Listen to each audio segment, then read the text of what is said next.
Welcome to another edition of the Living Large Theater Podcast. Billy Santiago here, along with my good friend of 36 years, Gary Rodriguez, super producer Noe Ayala. We're at livinglargetheater@gmail.com. Drop us an email. Also, we're available on Spotify, iTunes, Google Play, Amazon Prime. You can reach out to us if you want to become a sponsor of this fine program. Our super producer's number is 956-451-1633. Please, no calls after 9 p.m. Rate our podcast, share with a friend, leave us a comment, and more importantly, hit that subscribe button. Thank you, Billy. The Living Large Theater podcast broadcasting today from the beautiful Majestic Studios. Admission to the Living Large Theater is always free. All you need is a sense of humor and a thirst for entertainment. But first, a huge Living Large Theater thank you to our corporate sponsors. White Sands Marina Hotel, Inn, and Suites in Port Isabel, Texas. White Sands Marina, your destination for all things family. Whether your family enjoys boating, fishing, food and beverage, or just a weekend getaway from the daily rush of life, White Sands Marina in Port Isabel, Texas should be your first choice for value, customer service, recreation, and location. Google WSInnandSuites.com. Also, Ward Thomas and Majestic Studios. Thank you, Ward. And Fred Rodriguez, the Texas sportsman. Freddie! The premier hunting and fishing guide in South Texas. Gotta have it. Current events, the Living Large Theater will be broadcasting live from White Sands Marina in Port Isabel on Thursday and Friday, August 15th and 16th. Stop by if you're in the area. We would love to meet you. About what time, Gary? Early afternoon? Probably about 2 p.m. About 2 p.m.? Okay. Yes, brother. We'll be in the bar. Both days. Okay. We'll be hanging out with Johnny at the bar. That's right. We'll be hanging with Johnny Barrera, the mixologist of your dreams. Politics. This guy, Tim Walz, Democrat candidate for Vice President of the United States. Radical, unbalanced, communist, the real threat to our nation. The arts, you've got to download some music by a guy named William Beckman out of Del Rio, Texas. His star, definitely on the rise. In sports, Jordan Love got his big payday from the Packers, and boy, does he deserve it. Dak, on the other hand, getting stiff-armed by Jera. Turn out the lights, the party's over. So he's not getting a new contract before the season starts. I don't think so, man. CD Lamb? I think CD's going to get. CD deserves it. CD deserves to get a new contract. Yeah. And sports. Sports is a perfect segue to introduce our very special guest today. Former punter for the Oakland Raiders, Harlingen, Texas native, Leo Araguz. Come on, Leo. Step inside the Living Large Theater. Thank you for joining us. And, man, thank you for your time. This is just awesome to have you here. Let's talk about becoming an Oakland Raider. How did you do it, and what was it like? Well, shoot, what better team to come into the NFL than the Oakland Raiders? Actually, it's just it took a little bit of time, a little bit of, I guess, just pursuing that dream, and people always telling you that you'll never make it. It only at that field of the fire, and so you lived the dream. Yeah, I was pretty much banging away until finally Al Davis took a notice and brought me in, and I ended up playing my first game. Just win, baby. Yep. Did you ever hear him say that? Yes, sir. All the time. He would always come in there. And, most of the time, people would always say it for him. So, it was just one of those things that it was just written win, everywhere. baby. Yeah. Wow, that's amazing. So, now you've stepped into some mighty big shoes because Ray Guy had been there before you. So you came in after Ray Guy retired? Ray Guy was there, and the guy by the name of Jeff Gossick took over. Yeah. Okay. And so they've only had really like maybe 5 or 6 punters that have been there, prior before me. So when I came in there, the guy had been there 9 years, and he got injured, and that's how I was able to come in there and take his spot. And ever since then, I took over, and I was there for almost 5 years. What's that lifestyle like? Awesome. What's the locker room like? Do they tell me they don't look down on the punter? Well, at that point in time, pretty much just keep your mouth shut and just do your job and don't make a fuss about it. And so, I played in a different era of football, where it's pretty much hit, concussions almost every day. They'll just give you a little sauce so you can smell and get back in there. All you did was just get a little stinger. Yeah. So, it's just let's tape it. Let's put some tape right. on that. Spit on that and get back out there. Rub a little dirt on. Now, I was watching a Monday night football game. It was the Oakland Raiders against the Green Bay Packers in Green Bay. Y'all were about to kick a field goal, and you were the holder. And the ball was wet. It wasn't snowing, but it was raining, and it was very, very cold. And they hiked the ball, and I saw, and I'm with some people. I go, I know that guy. I know that guy. And the ball slips through your hands. I don't know him no more. So the kicker swings and misses. You pick up the ball, and you start. Charlie Brown. Yeah, okay. So you pick up we're on national TV, NFL, Monday Night Football. Leo Araguz has the ball. He's running, looking to either score a touchdown or throw it to somebody. And Reggie White grabbed you and used you like a lawn dart into the field. And when you got up, your shoulder pads were facing the other way, and you walked to the Packer sideline. And they were kind enough they were kind enough to turn you around and push you back toward That's one of my injuries that I have now. I've had compression fractures of my L3, 4, and 5. My goodness, so I'll man! remember that because of that, huh? My goodness, man! You know, and I'm bringing that up. Did you hear that, Reggie White? You're on hospital bills. I bring that up because of the toughness that. Well, look, football's a game for tough, fast guys, big guys. They're getting bigger and faster, man. Basketball's a game for tall guys, and baseball's a game for Dominicans. Yeah, yeah, pretty much. You know, so you also played for the Dolphins, right? That was one of the first teams that I broke into. My first official signing with was Shula, Dan Marino. You know, all those guys were there, and so that's where my. What year was that, Leo? Excuse me. What year was that? That was in 94, 95 year. Okay. So it was always back. So Dan Marino was 10 years into his NFL much. career, and correct. He was pretty much, you know, like one of those guys that I grew up watching, and you know, when I was in there, I was just mainly in awe, you know, and seeing Don Shula in there and all those guys, you know, that was really what an experience. Yeah, definitely. Has anybody confused you for another player or somebody else? Yeah, they've confused me for another guy named Louis Aguiar. You know what? Okay. You know what? You look like Jose Canseco right now, man. When you came in. Oh shit! I'm not on that juice. Hey, Leo, let me ask you this. What lessons did you learn from pro football that you've been able to employ in your current position as a custom home builder here in the Rio Grande Valley? And, you know, raising kids, what did football teach you, football? You know, it's funny because the Raiders was always, you know, a team that always said, you know, we're committed to excellence. And so, you know, coming back and doing the construction thing, you always want to build excellence. And so that was one of the things that I try to teach kids and talk to my personal kids, you know, my kids, that you have to go out there and do everything with that excellent mentality, that you want to go out there and work hard and pretty much do your best. And so, you know, also knowing that things can change, you know, within a second. Yeah. In my case, it was every punt was pretty much, you know, micro viewed to where, you know, they were pretty much sure it's one kick and you're out. Yeah. And so you got to make sure that when you go out there, you're ready to go. What'll make a team get rid of the punter? You know, now with these contracts that they're having, these kids that are coming in and the union that really protects them, you really got to have like several bad games before they release you. Because but back then when you played, back when I played, man, it was just one kick. And are you serious? You're done. Wow.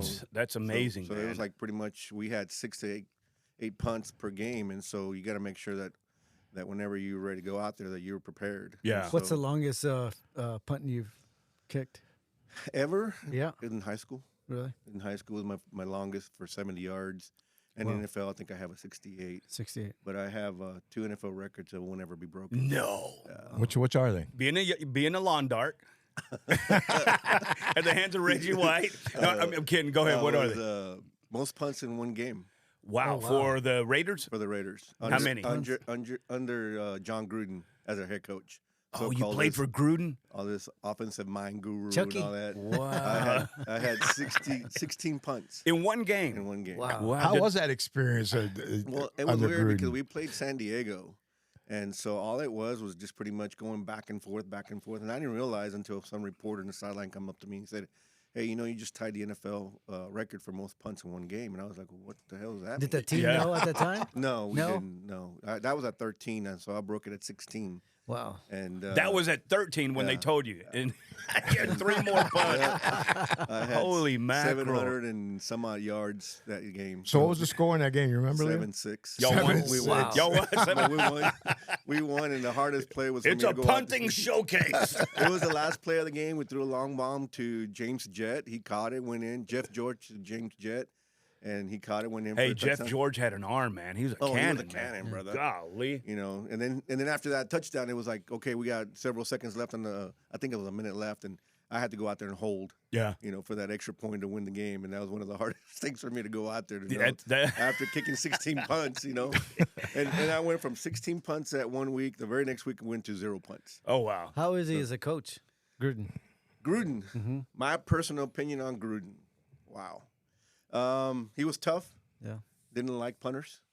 Oh, 'Cause wow. He felt that his offense would score, Oh, yeah. and so him and I never looked eye to eye. Wow. Really? Because I'm the guy. It's because he didn't appreciate the punter position. Right. Every time we go out there, it means that his offense didn't move the ball. Yeah. So, So he blames you.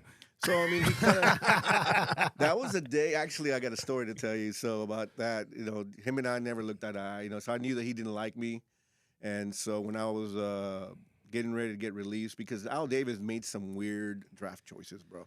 He drafted Ray Guy in the first round back in the day. Yeah. And then when I was there towards the end of my year, my career there with the Raiders, he ended up drafting Janikowski first. Yeah. And then he Sebastian. and then he took Shane Leckler in the 4th round. The punter. So we knew he was going to try to make moves, and so that was either to piss off John Gruden because he's taking specialists with these freaking draft picks, and so I knew he didn't like me, and so I was trying to get rid of him, or I was trying to get out of there. Yeah. By doing running around in the locker room or in the hotel during training camp, but naked. Oh. That'll get you gone. He never did. He never did. He wouldn't let me go because he was keeping me around to babysit Shane Leckler. Yeah. Because he had a heavy leg. I mean, he was a strong-legged guy, but couldn't get the ball off really quickly. Yeah. He took a long time to punt. So they brought in Ray Guy. They brought in Jeff Gossett to help this kid, or get Are better. you serious? During training camp. So I'm sitting in training camp by myself, looking over, and I see Ray Guy there helping that new draft guy, coming in there and trying to speed him up. So I would go in there and just ask to be released, and they wouldn't do it. Yeah. And they wouldn't do it. So, long story short, he ended up getting traded to Tampa, won the Super Bowl there with Tampa. Yeah. It was really, Tony Dungy's team that won the Super Bowl for him. But anyway, so then he went into his That's right. his They did announcer. call it a trade with Gruden, Yeah, right? he's the only coach that's gotten traded in the NFL. Isn't that something? Yeah, everybody else has gotten fired and then get rehired somewhere else, but he got traded. Yeah. And so he went and did his whole NFL announcing and all that. And then when Mark Davis took over, he wanted John Gruden back. Yeah. And so they brought in a bunch of alumni, team captains, because I was team captain for 4 years for the Raiders. And so they brought in Mark Davis. Hold on. Who was? You were? Yeah. Attaboy. As a punter. Wow, Leo, that's awesome, Special man. teams captain, right? Yeah. A team captain. That's Cool. good, man. That's a big post. Go ahead. I'm sorry. So they flew us in to welcome John Gruden back, to the Raiders. And so we did the whole press conference, and then we go into this private party afterwards. And, of course, we've had a little bit of drinks here and there. And, by that time, I'm not worried of getting cut, I'm kind of just speaking my mind. And sure enough, John Gruden's making his rounds to different tables. John Madden was there, and all these other guys, older guys. Freddie Blinikoff and Willie Brown. May he rest in peace. But all these guys were in there. So he's walking around doing his political thing, talking. And said, "Hey, it's gonna be my game. It's gonna be my team. I'm gonna draft whoever I want, and I'm gonna do this and I'm gonna do that." And he comes up to our table and he looks at me. and He says, "Hey, first guy I'm gonna get rid of is your guy." And I kind of look at him, and I look over at the guys, and I look back at him. I said, "You're gonna get rid of God, what was the guy's name? King, the punter, the black punter that we had. Yeah. The loud, and he would dance and do all this stuff. Yeah. So he said, and I looked at him. I said, "You gonna get rid of King?" He says, "Yeah, I'm gonna get rid of that fucker." So I'm like, "Okay." And then he looks over at Tim Brown. He says, "I'm gonna get rid of your guy too." Right? And he looks at him, and we all look around like, "What the hell? He's just telling us who's gonna be cutting here and there." So then he goes over there and he says, "Well, I'm going to get rid of that receiver, the guy that was at Texas Tech, Crabtree." Okay, yeah. He says, "We can get rid of Crabtree." Wow. So sure enough, the very next day, boom, boom. Everybody. Right. Really? So, But you're so still before- there. So I'm still there talking to him and all that. And so as we're walking out, I kind of look at him. I said, Coach, you know what? For you being a freaking offensive mind coach and being all this about your offense, you know that I have an NFL record for under your offense? And he looks at me and says, fuck you, Leo. Right? and I kind of looked at him, right? And I said, okay, what? You know, he said, that was the day that I got my freaking DUI the night after that game, and I will remember your ass forever. So I kind of looked at him and like, well, that's what you get. Right? Damn. And so I have a picture of him and I after that little conversation, and so, you know, every time I go in there, he calls me Goose, and so that was my nickname, you know, when I played. There you go. And so he said, Goose, you're my guy. You're my guy. So it's Gruden like, okay. did? Yeah, because, you know, we got into that little thing where I guess we spoke heart to heart. Yeah. And he couldn't really cut me. He didn't have that You that earned control. his respect. Right. That Right. is something else, So man. it was kind of neat to see, you know, John Gruden, you know, taking, you know, into effect that he needs us. Yeah. You know, so hopefully that now that the NFL the way there is, you know, these kids are getting buku money, where, you know, punters are making $650,000, almost $1 million a year. Yeah. You know, back when I played, we made $98,000 a year. Yeah. So the money is really different. That kicker from Kansas City with Butler, he got the bag, didn't he? Yeah, I mean, these guys are making money. You know, And that's a good thing, though, right, Leo? $8 million, $9 million for kickers and all that. You know, yeah, definitely. You know, they definitely say that you know, close games, you got to have a kicker. Yeah. You know, because those close games, you know, the kicker comes in and puts up a couple of points. And Hey, and you kicked 16 times one time, and y'all won 7-6. Yeah. 7-6. You ever So- kick field goals? No, I was called up to do it because a guy by the name of Cole Ford, our kicker back in the day, he was a little different, and we lived right there by Lake Tahoe, and he decides to go up the mountain the night before the game, and it snowed him in. A blizzard came in that night. He was doing cocaine? Literally the white snow, brother. It came out. So he got stuck up in his cabin up in Lake Tahoe. Wow. So game time comes around, and the coach come up to me and says, "Can you kick?" I said, "Yeah, I can kick. I played soccer all my life, you know, so it's easy to do it." And he says, "Yeah, well, you might be kicking tonight." And I was like, "Well, where's Cole Ford?" He said, "We can't find him." Ooh. And so I was like, "What do you mean you can't find him?" So long story short, it ended up being that he got snowed in, and the only way he got down, because they closed a pass, they closed that highway that leads up into the mountains when it snows in, they close it off. So he rode his snowmobile down the mountain until he got to clear He was area. literally sealed off. Yeah. That He got is a something ride. else. That was before Uber and all that stuff. So How did you do that game when you had well, to kick? I mean, I didn't. He showed up game time. Oh, wow. okay. We were in the locker room and he just walks in. So who has it harder, the punters or the guys that kick field Well, goal? I think we all have our own. That's why we're specialists. You know, he specializes in kicking and I specialize in punting. But I think everybody's got their own little pressure where they got to put points on the board, and we got to work with the field position. So you know, I feel like the kickers have it better or worse in this case because lot of they pressure got to put a lot of sometimes, pressure. yeah. How about the holder too? Remember Tony Romo and Oh, my goodness. That game in Seattle, yeah. I was going to forget that one, huh? I never will. Thank you. thank you, Noe. You remember that game? I my can tell you why he goodness, dropped the man. ball. Huh? Why? I Why? can tell you why he dropped Why? the ball. Nerves? No, It was slippery. because it was Brand new ball. they have 36 game balls.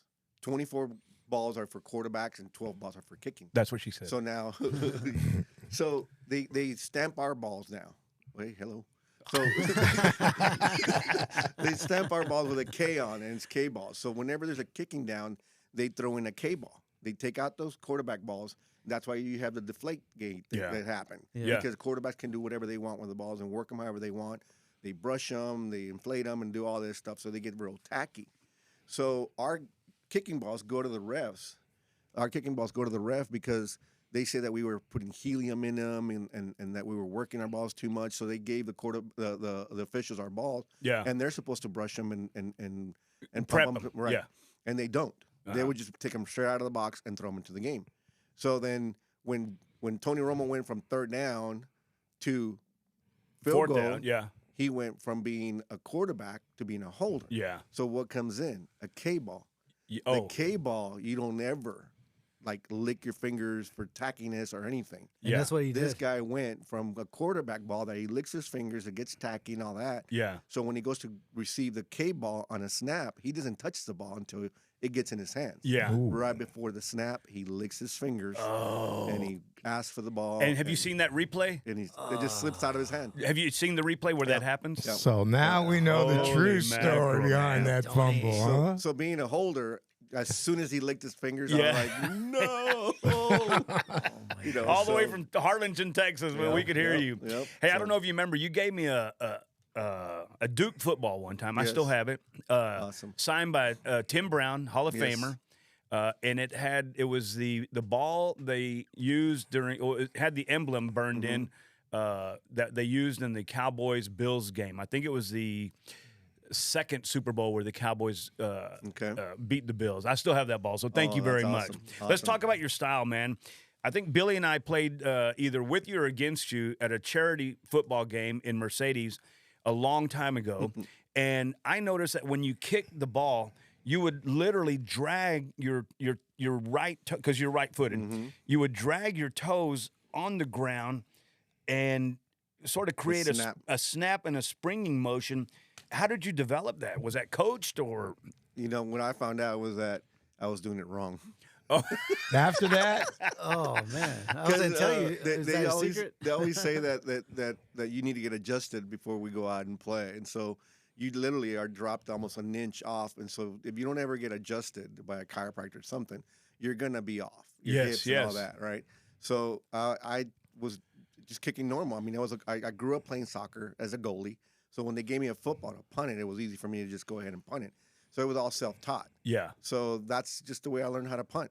And so slowly but surely, I started realizing how you need to start taking care of your body. You have to be all aligned. You know, you have to be mind strong. You got to be heart strong, your gut strong, and alignment, all that stuff. You know, so spiritually, mentally, you know, physically, balance across the board. So I started learning more about the body and how I needed to work. And so dragging the toe was one of those things because I was going through shoes almost every game. I would get a brand new pair of shoes. Oh wow. But I use a size 9 on my kicking shoe Tighter. and a size 11 on my plant foot. Yeah. So I was a guy with all these boxes with one shoe left and one shoe right. Not much resale value there, right? No. So after the game, a lot of the guys throw their shoes. They'll use them for one game, and then we have this big old bucket, and so they throw their shoes in there. And they take that bucket and they take it off to local high schools. Let me ask you something. You did jump off the ground when you punt, right? Yes, I did. Okay, yeah. You had to. Yeah, I did that in high school. They were teaching me. I was a punter, by the way, too. Wow, I Punter. had a boy, Oh, Noe. no way. Hold on, Okay. just for a small period of time. But long story short, when I did that, I thought I was going to flip myself back because I put so much into Force. it. Wow. Yeah. That's a good point there, brother. It's all about balance, you Yeah. know. You know, when it's like you're it's an art, bro, where you are punting and so much force is coming that you're literally lifting off the ground. Yeah. If you don't lift off the ground, then you're gonna be torquing and Yeah. changing I'll be direction. honest. I could still kick, but I don't know how I'll come back down. Yeah, I can kick, but I can't land. well, I'll never forget though when Leo was practicing kicking before that game. Remember the sound? Oh my God! It was like a sonic boom every time he kicked the ball, and it went sky high. Or, Man. That is or was crazy. that, or was that just you passing gas? Oh, that could have been too. Yeah. That's so- weird, man. Yep. So now you build homes. Let's talk about that a little bit. You're doing custom homes. Custom homes. yes, sir. What does a custom home entail? I mean, for Well, people I like never, me. I never grew up in the construction industry. I fell into it because when I got back from the NFL, there was the market was really shady back in the 05, 06 years, and so I started building multifamily like fourplexes and Okay. duplexes. And so when I started investing my money into that, I had hired a contractor to build it because I didn't know anything about building, and found out that the contractor was ripping me off. Ooh. So I was like, well, what do I do? So I had to fire the guy. And then what I found out was that me playing soccer and growing up playing soccer, I would still play this recreational soccer on Sundays. And it's the men leagues that they play there. And so I'd go to play and I'd be like, wait a minute, that looks like my tile setter over there. Wait a minute, that looks like the punter, the plumber over there. So then I started realizing that all these subcontractors they all knew each other. So I slowly but surely started getting my own guys, and I kind of fell into it. And so I started Yeah. building fourplexes. And then all of a sudden, one of my ex-wife's student comes up to me and asks me if I would build his house for him. Yeah. And at that point in time, I wasn't ready. I was scared, because I was investing my own money. It's a big leap. Right. So to be grabbing someone else's money and investing and doing it, you're putting yourself out there, when it comes to liability. So then I just went ahead and started building his home. And I said I agreed, and I got pretty much dumped into it, and I've been doing it ever since. That is awesome. We're talking with Noe Araguz, former NFL punter for the Oakland Raiders, holds a record most punts in a single game with 16, a product of Harlingen High School. And we want to thank our great sponsors, Ward Thomas and Majestic Studios, Fred Rodriguez, a Texas sportsman, and Arnold Flores and Corina Lugo with White Sands Marina in Port Isabel. Don't forget, the Living Large Theater podcast will be broadcasting live August 15th and 16th from White Sands Marina Inn and Suites in Port Isabel. If you're in the area, please stop by. We want to meet you. Back to Noe Araguz. Leo, one of the best football books that I've ever read was North Dallas 40. And the whole book is a juxtaposition of is it a sport or is it a game? It was written by Peter Gent, and one of the quotes in there is he's talking to the owner of the team. He goes, every time I say it's a sport, you say it's a business. And every time I say it's a business, you say it's a sport. So what's the balance in pro football? Well, when we grew up playing football, that was a sport. That was fun. Once it becomes work, then it becomes a business. Yeah.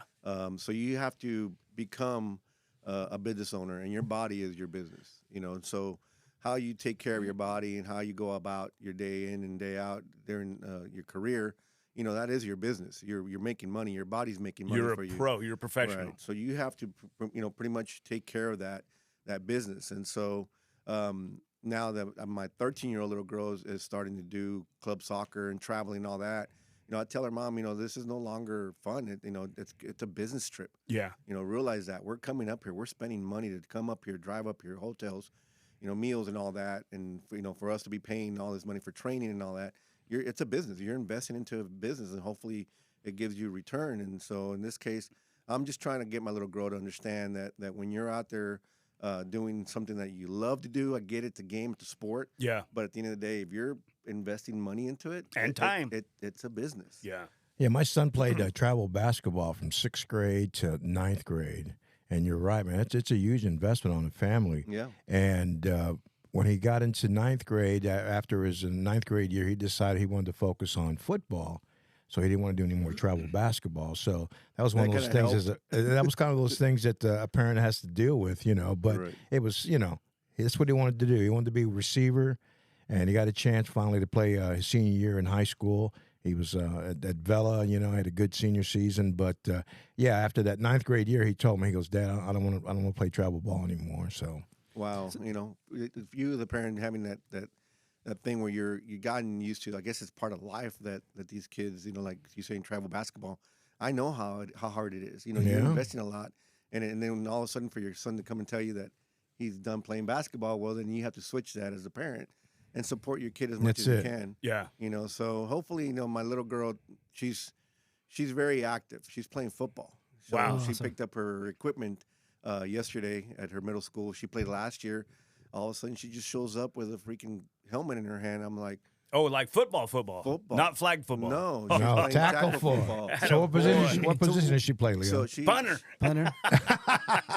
She's the kicker. Yeah, there you go. She's the kicker and free safety. Yeah, it's awesome. So man. what do you think of now the NFL with all this money going into the players and going over the cap on teams and so forth? What do you think about that now? Well, that the NFL is the only league that doesn't fully guarantee the contracts. I think the only player is Watson from Cleveland. Right, he's fully guaranteed. He's fully guaranteed. Everything else is pretty much you'll see the $200-300 million contracts, but only such amount is guaranteed. It's performance based, right? So I'm a firm believer that a lot of these rookies, these draft picks, are overrated. That's just my opinion. You haven't played it down in the NFL, but yet they're already throwing millions and millions of dollars. Some of these kids are taking pay cuts because now they're getting paid in college. Yeah.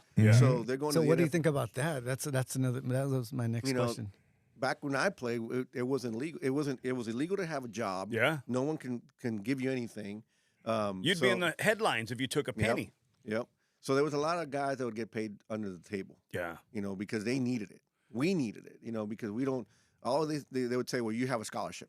Everything's getting paid for. Yeah, but what about the cost of living? Yeah. Yeah, well, the dorm and all that's taken care of, but you want to go out, you want to have a vehicle, gas, money. Yeah, and you're performing. Right. So all that stuff, and then the universities are making money off of your name. And the jerseys, right? Too. Yeah. Everything. Look at Manziel. Yeah. They built a freaking new stadium under his name. Johnny Football. Hey, we're talking Football. with Leo Araguz, former punter for the Oakland Raiders, product of Harlingen High School in Harlingen, Texas. And now he is building custom homes. We want to thank you so much, Leo, for stopping by and entering the Living Large Theater. Give us a plug now for your own business. We want to send you out and try to get you at least one new home contract after this podcast. Well, if anybody's out there looking to build a great home, let me know. My business is under my last name, so it's Araguz Construction. So if you need anything to be built, let us know. You got a website? No, sir. Got a phone number? It's all about word of mouth. Got a phone number? 956-535-2222. We can't leave without asking him. So is Dak going to get paid, Leo? I'm not a Cowboy fan, bro. Just win, baby. Raider Nation, baby. All right. It's the Living Large Theater podcast. Thank you, Leo. livinglargetheater@gmail.com. So you can reach out to us on email. Spotify, iTunes, Google Play, Amazon Primes. We're available. You can reach out to us at 956-451-1633 if you want to become a sponsor of this fine program. Rate our podcast, share it with a friend, leave us a comment, and more importantly, hit that subscribe button.